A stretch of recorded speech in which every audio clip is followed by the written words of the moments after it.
Let me take the opportunity to tell you how happy I am and with great pleasure it is to welcome you to the 2016 Myasthenia Gravis Foundation of America National Conference.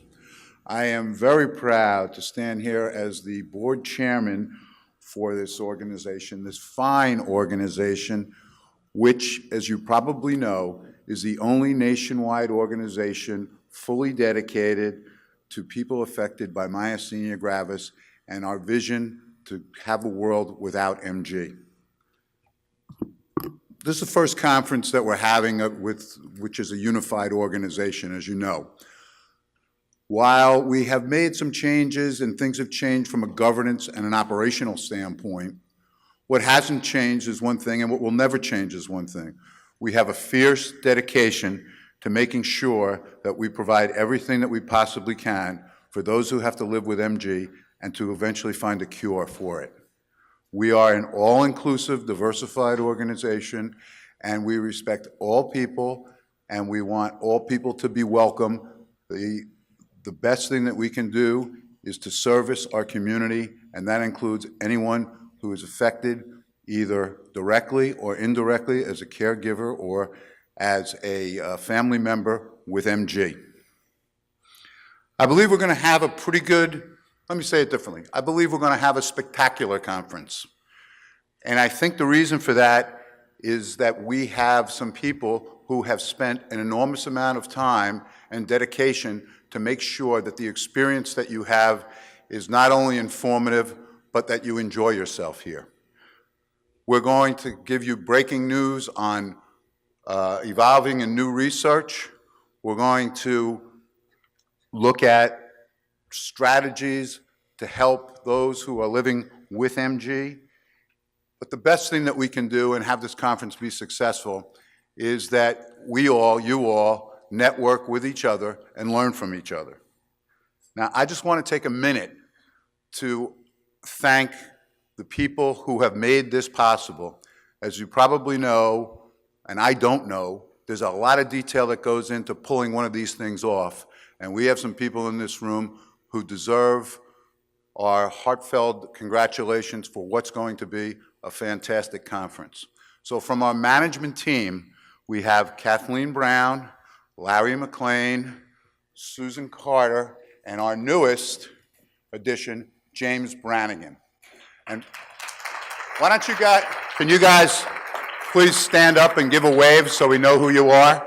But, okay, stay standing because I have three more people I want to thank who have pulled this off, and that's from our walk team. It's Rich March, it's Carlene Kaya, and I have a hard time saying her last name, and I asked Rich and he couldn't tell me, so he just calls her Carlene, so that's what I'm going to do. And also Jennifer Lynch. So please wave so that everybody knows that you're here. Thank you very much for all that you've done.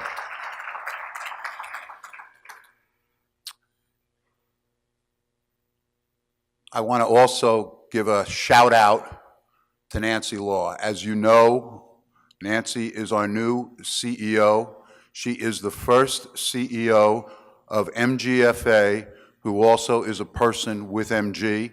I think she brings a perspective to this organization that you'll hear about later that is unique, because we can all say, people like myself can all say, you know, I can feel your pain, but we have a CEO who does and knows what to do about it. So I want to give a shout out to Nancy right now and the tremendous work she has done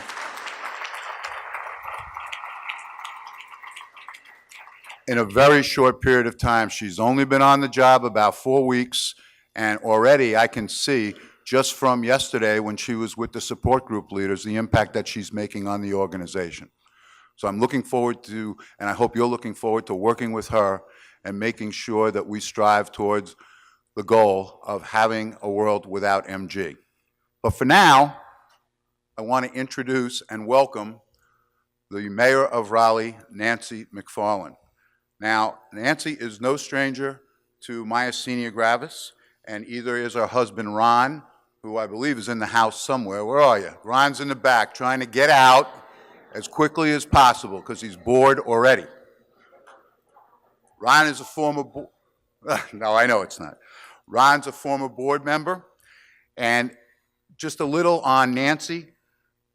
Nancy started MedPro Inc. back in 2002. It's geared to the challenges around the treatment and therapies and also the contraindicated treatments associated with MG. The pharmacy provides medications and services for clients with chronic illness, work that she and Ron continue to this day. But surprisingly enough, Nancy has another job. She's the mayor of this fine and thriving city. In the 3 terms that she's been mayor, and by the way, she was elected to her 3rd term a year ago on a landslide victory, as I understand it, with 75% of the vote.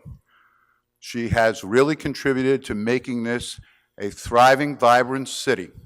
Just a few things that recognize Raleigh as that. It was named the #1 mid-sized American city by the Financial Times. It was also the #1 best city for jobs by Glassdoor. And in 2015, it was labeled the city to watch by Urbanfo. It's with great pride and great pleasure that we've asked Nancy to be here today to open this conference. I know you will give her a warm welcome, so thank you, and please welcome very warmly Nancy McFarlane, the Mayor of Raleigh.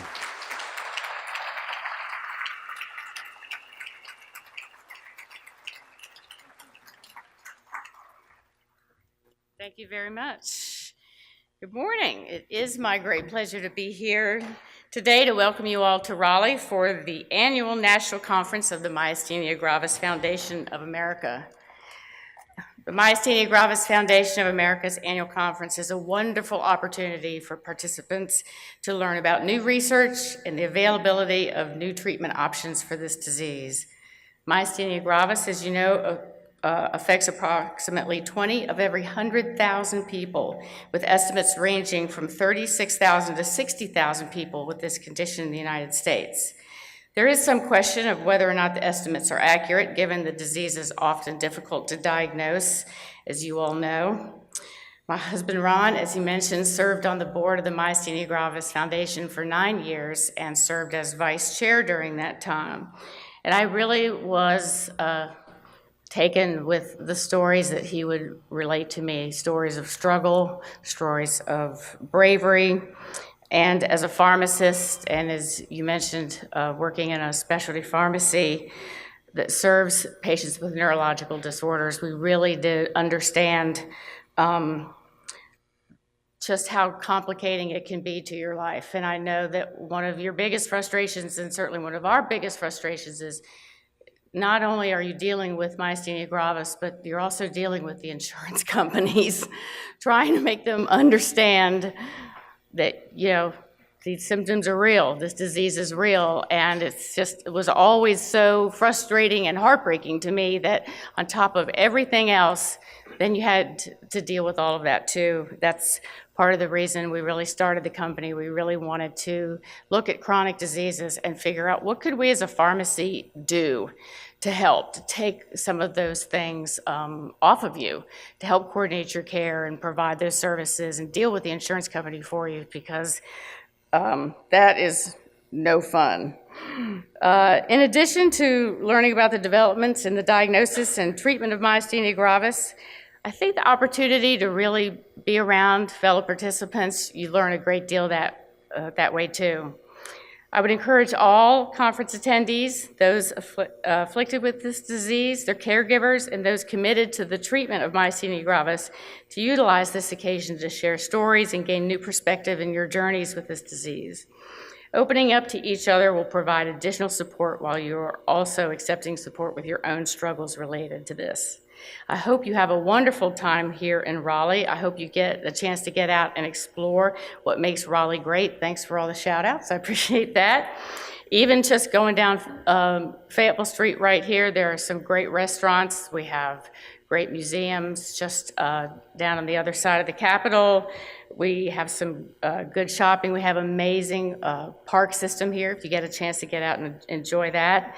I'm confident that each of you will find the annual national conference to be a rewarding and satisfying experience. And once again, thank you so much for choosing Raleigh and choosing to come here. It does make it is personal to me, and I just want to thank you all so much.